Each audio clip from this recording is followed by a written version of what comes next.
ये तो हम भी देख के आश्चर्य में पड़ गए कि पवन सिंह की इतनी प्यारी हीरोइन अक्षरा सिंह के गाने पे क्यों वीडियो बना रही है और सोशल मीडिया पे इस वीडियो का क्या प्रभाव पड़ा है। पूरा वीडियो देखें और वीडियो आपको पसंद आए तो लाइक शेयर कमेंट करना बिल्कुल ना भूलें और हमारे चैनल को भी सब्सक्राइब कर दें भोजपुरी के ऐसी ही तमाम न्यूज़ को पाने के लिए।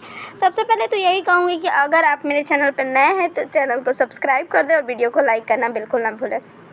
पवन सिंह वो नाम है जो भोजपुरी में कुछ करने के लिए और कुछ नया करने के लिए जाने जाते हैं और अक्षरा सिंह जी भी कुछ ऐसा ही कर रही हैं।